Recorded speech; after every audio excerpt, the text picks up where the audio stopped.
Thanks for watching Rocket City Motors. Make sure to check out the video description for part numbers, kit part numbers, and related information regarding this video's content. If the video helped you, make sure to hit the subscribe button and the thumbs up button for me. Thanks for watching. Alright, so to reassemble it, you just basically do everything in reverse. You take your seal kit. We're going to install the new rubber bushing seals, and then just reassemble everything. So let's get started. Before we install the bushings, you need to make sure to clean these parts really well. Make sure there's no gasket on any of these parts, no dirt, stuff like that, and before we reassemble them.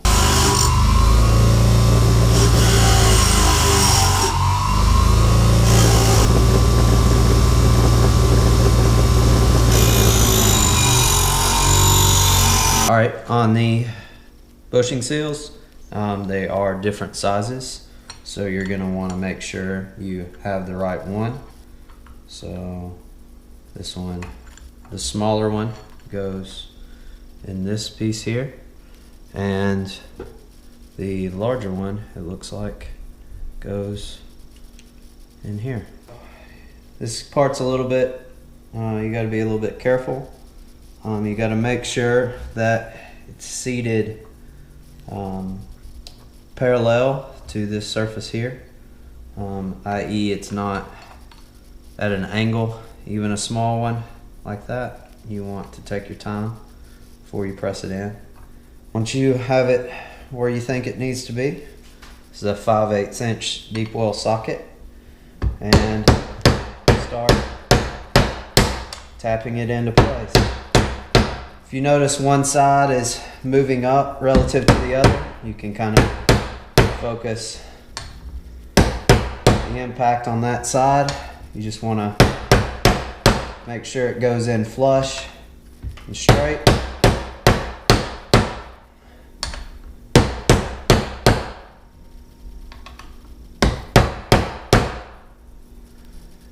And there you have it.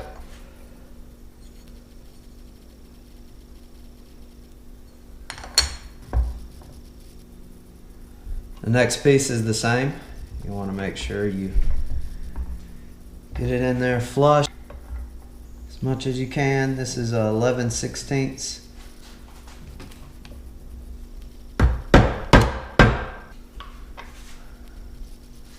There you have it. Now regarding the brass bushing, O-ring's going to be a little stiff and slightly bigger than the brass bushing, so it may take a little bit of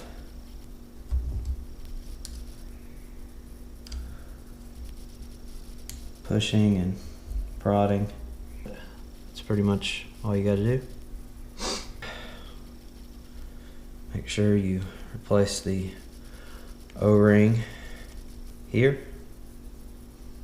To reinstall the brass bushing and your new O-ring seal, you also need to reinstall this plastic washer.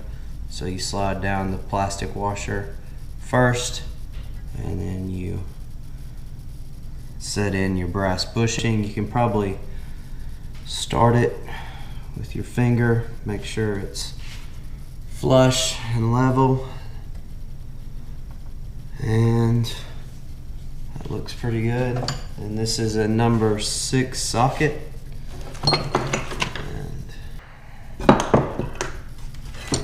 And there you have it. Now we're going to reinstall the shift rod linkage.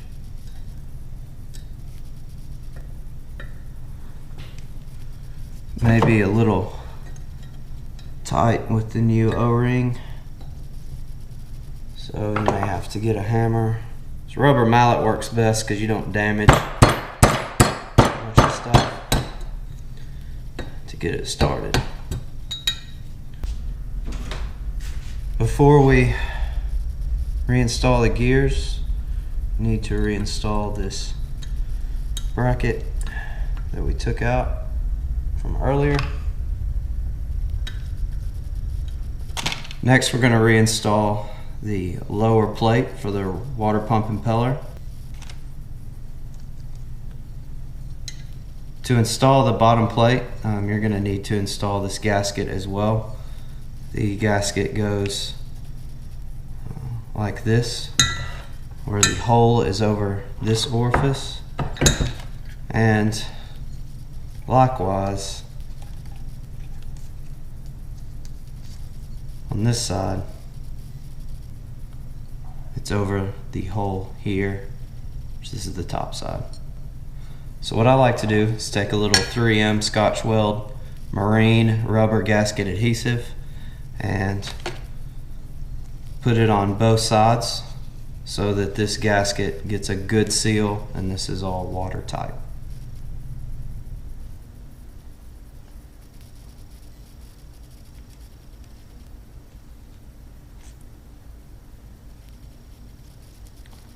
And then gently lower this into position. Once you have the shift rod installed, we're going to install the drive shaft.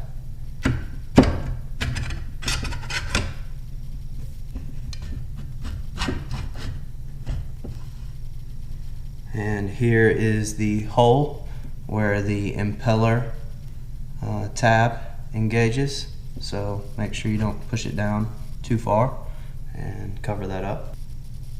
Next, we're going to put the impeller plate on. There is a side that is labeled up, so that needs to be facing up.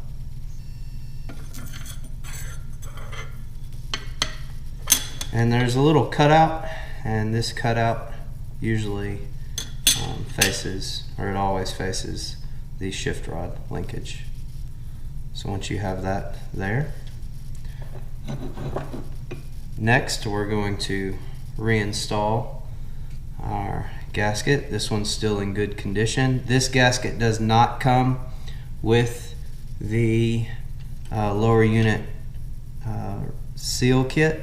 It comes with the water impeller kit, so if you need a new one, you probably need to order one as well. I'll leave a link in the video description.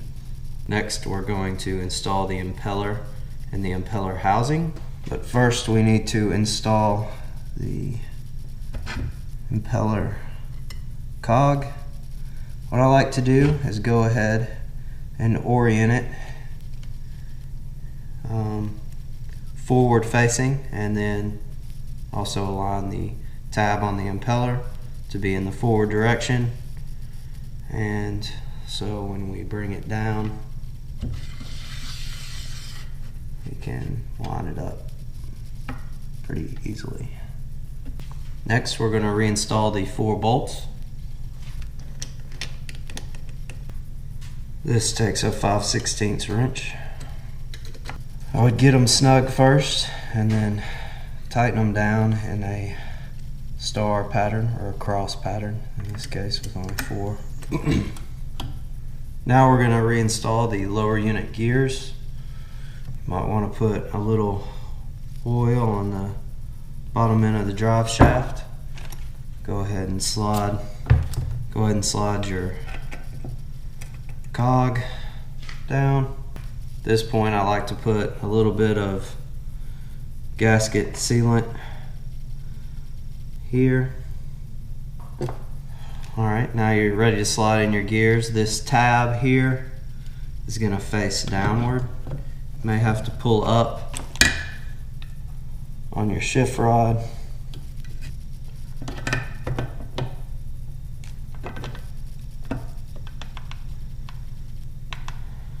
It should slide in there nice and easy.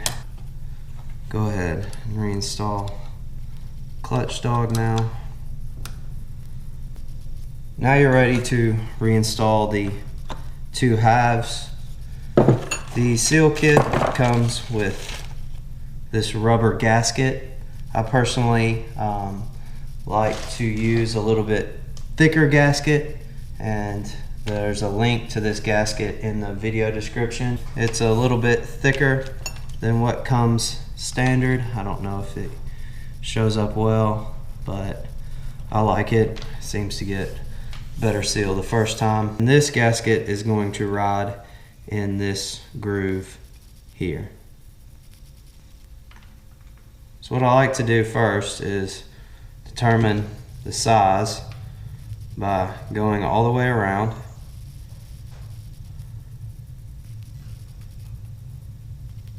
Using some snips to clip off the excess piece.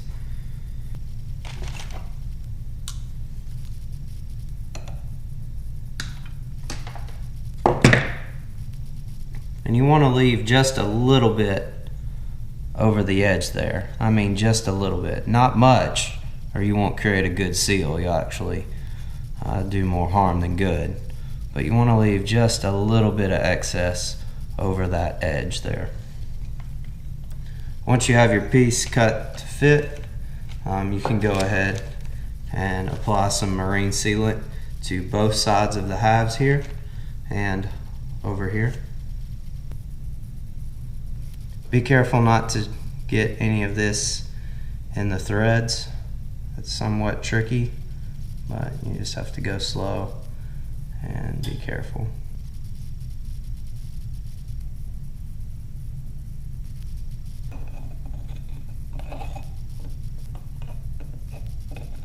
I like to put some in the groove here just to hold the spaghetti seal in place. Once you have everything set up, you can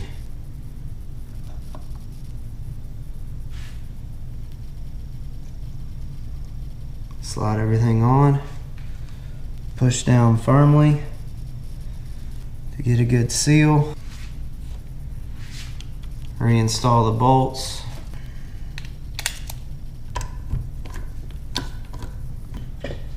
Next thing you need to do is reinstall shift rod linkage pin. There is a rubber gasket on here that can be replaced with one out of the rebuild kit. So simply take it off, put the new one on, and screw it in.